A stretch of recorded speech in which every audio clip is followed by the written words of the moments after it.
Hello everyone, आप सभी का हमारे चैनल में स्वागत है। और आज की इस वीडियो में हम लोग बेसिक कॉन्सेप्ट ऑफ ट्रायंगल के बारे में डिस्कस करेंगे। ट्रायंगल क्या होता है, माध्यिका क्या होती है, शीर्ष लंब क्या होता है और लंब केंद्र और अंतः केंद्र क्या होते हैं, इन सब चीज़ों के बारे में हम लोग डिस्कस करेंगे। तो चलिए शुरू करते हैं। सबसे पहले जानेंगे कि त्रिभुज क्या होता है। त्रिभुज की परिभाषा है किसी समतल में तीन रेखाखंडों द्वारा घिरी हुई आकृति त्रिभुज कहलाती है। किसी समतल में तीन रेखाखंडों द्वारा घिरी हुई आकृति त्रिभुज कहलाती है। एक रेखाखंड AB है और एक रेखाखंड BC और एक रेखाखंड AC। तीन रेखाखंडों द्वारा घिरी हुई जो आकृति है, और ये आकृति कैसी होनी चाहिए, बंद होनी चाहिए। इस बंद आकृति को त्रिभुज कहते हैं। अब बात करते हैं त्रिभुज के कितने अंग होते हैं। त्रिभुज के अंगों की बात करते हैं तो त्रिभुज के अंग होते हैं तीन कोण। इसमें तीन कोण पाए जाते हैं और तीन भुजा होती है AB, BC और CA, और तीन माध्यिकाएं होती हैं। अभी हम माध्यिका की डिस्कस करेंगे आगे कि माध्यिका क्या है। त्रिभुज के शीर्ष से सम्मुख भुजा के मध्य बिंदु को मिलाने वाला रेखाखंड त्रिभुज की माध्यिका कहलाता है, या त्रिभुज की माध्यिका कहलाती है। तो यहाँ BE, CF एवं AD त्रिभुज की माध्यिकाएं हैं।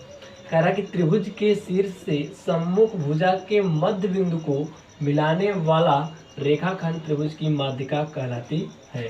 यहाँ पे आपका त्रिभुज ABC है। इस त्रिभुज के शीर्ष A से उसके सम्मुख, उसके सामने वाली भुजा BC का मध्य बिंदु D है। अगर हम इस शीर्ष से इस बिंदु D को मिला देंगे तो हमें एक बोली जाएगी त्रिभुज की माध्यिका।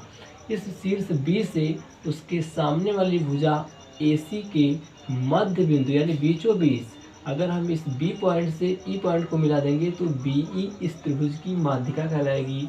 और शीर्ष C से या शीर्ष C के सम्मुख भुजा AB के मध्य बिंदु F को मिलाने पर हमें एक माध्यिका CF प्राप्त होती है। इस तरीके से 1, 2 और 3 एक BE, CF और AD त्रिभुज की तीन माध्यिकाएं हैं।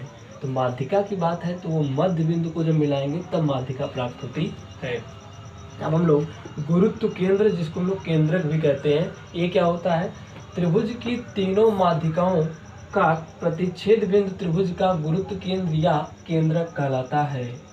यहाँ पे परिभाषा इसकी है, त्रिभुज की तीनों माध्यिकाओं का प्रतिच्छेद बिंदु त्रिभुज का गुरुत्व केंद्र या केंद्रक कहलाता है।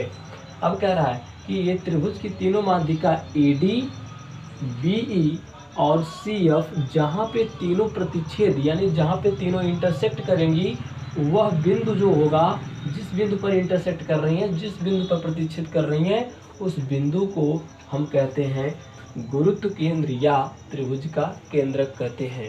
अब हम लोग चर्चा करेंगे शीर्ष लंब क्या होता है। तो त्रिभुज के शीर्ष से सम्मुख भुजा पर खींचा गया लंब त्रिभुज का शीर्ष लंब कहलाता है। कह रहा कि त्रिभुज के शीर्ष से सम्मुख भुजा पर खींचा गया लंब त्रिभुज का शीर्ष लंब कहलाता है। अब हम लोग इसको फिगर के माध्यम से समझते हैं। तो ये इस परिभाषा को मैं इरेज करता हूँ और उसके बाद यहाँ पर इसको हम फिगर के माध्यम से बताते हैं।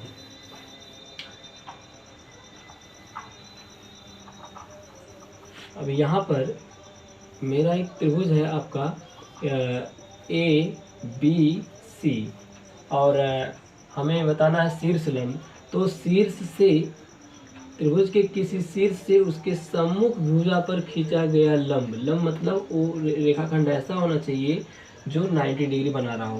त्रिभुज के शीर्ष से उसके सम्मुख भुजा पर खींचा गया रेखाखंड लंब रेखाखंड यानी वो लंबवत होना चाहिए, 90 डिग्री का कोण बनाना चाहिए। लंब रेखाखंड शीर्ष लंब कहलाता है। इस तरीके से B शीर्ष से उसके सम्मुख भुजा पर अगर लंब खींचेंगे वो भी शीर्ष लंब होगा। इसी प्रकार शीर्ष C से उसके सामने वाली भुजा AB पर हम लंब अगर खींचेंगे वो भी शीर्ष लंब कहलाएगा। तो त्रिभुज के किसी शीर्ष से उसके सामने वाली भुजा, इस शीर्ष के सामने भुजा BC है तो उस पर डाला गया जो लंब होगा वो शीर्ष लंब कहलाएगा। इस तरीके से हम कह सकते हैं कि A यहाँ पे पॉइंट D मान लेते हैं, यहाँ पे E और F। इस तरीके से AD, BE, CF त्रिभुज के शीर्ष लंब हैं, त्रिभुज के शीर्ष लंब हैं।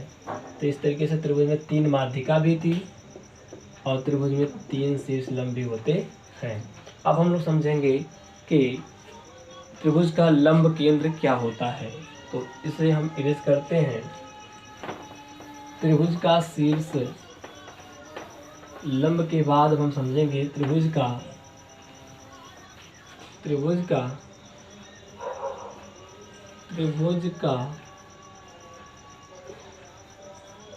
लंब